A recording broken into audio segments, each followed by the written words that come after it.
Welcome back to another Destiny 2 build video. Today's video will be a bit different. Instead of focusing on an exotic armor piece, we will be focusing on and building around an exotic weapon.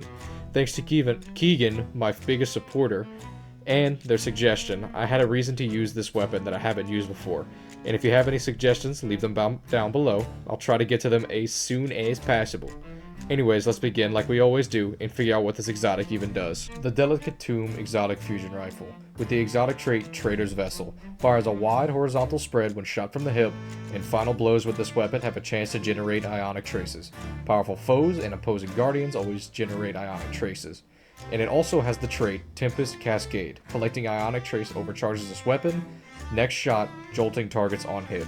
Due to Delicate Tomb being centered around ionic traces and jolting, I find it as a perfect fit for Warlocks. They have the survivability that most Arc subclasses can't compete with because of their healing rift, allowing them to be a menace to anything that isn't point blank. Not to say they don't have any counterplay for enemies up close. Now, for this build, all I can say is that you have the power of God and anime on your side. The key to you unleashing your inner Goku wannabe is the exotic legs Geomag stabilizers. This exotic allows ionic traces to grant super energy on top of your ability energy, enabling you to constantly have your chaos reach up. Not only does it help your super regen, but also makes the super itself last much longer depending on what you are hitting, making it excellent in long DPS phases for bosses. If you haven't been paying attention, my friend back here has been using his super this entire time. Any second now. Okay, finally done. Let's talk about abilities. Healing Rift being the most effective I find for Arc because of its lack of healing abilities. You can use Empowering Rift, just know I'm going to judge you because you are either too confident in your abilities to survive without healing, or you actually can survive, meaning you're better than me. And I hate people who are better than me. Onto the melee. I find it's a toss-up between Chain Lightning and Ball of Lightning. Both have their pros and cons. I just rather have Chain Lightning for my close quarters oh shit button. But at the same time, if they aren't right next to me, I can't make use of it at all. If you play passively though, Ball of Lightning is definitely better. For my grenade, I use Pulse because it lingers longer than any other grenade, allowing more jolting on more targets, which gives you more value per grenade. You can make these better with multiple fragments, but we'll get there shortly. For aspects, you are of course going to use Arc Soul. I never enter a gunfight without my Arc buddy.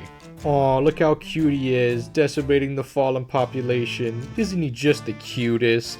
And he only gets more deadly when you become amplified, which our other aspect, Electrostatic Mind, makes it very easy to do so. It not only makes you amplified on Ionic Trace pickup, but also creates Ionic Traces on ability, jolt, or blinded kills. Now, you might be able to see why this works so well with Delicate Tomb. It causes a constant loop of getting Ionic Traces to become amplified, boost your gun, get ability energy and super energy, to then get jolt kills with Delicate Tomb, or kills with your abilities, making even more Ionic Traces. You can go even further beyond by using the Spark of Ions to create more Ionic Traces on jolted kills. Also, the fragments of Spark of Magnitude and Shock both buff your grenade, while Spark of Resistance just adds more survivability. Besides making your Arc Souls better, being amplified on Warlock is not that great. You don't want to get as close as possible to the enemies. But the seasonal perks Galvanic Armor and Shield Crush just help this build too much to ignore. Alright, that's the end of the video. It's getting late. I'm tired. But thank you all for watching. And again, thank you Keegan for the suggestion of using the gun. You know the gun. You just watched a video on it. Anyway, thank you all for watching. And I hope you have a great rest of your day or night. Peace.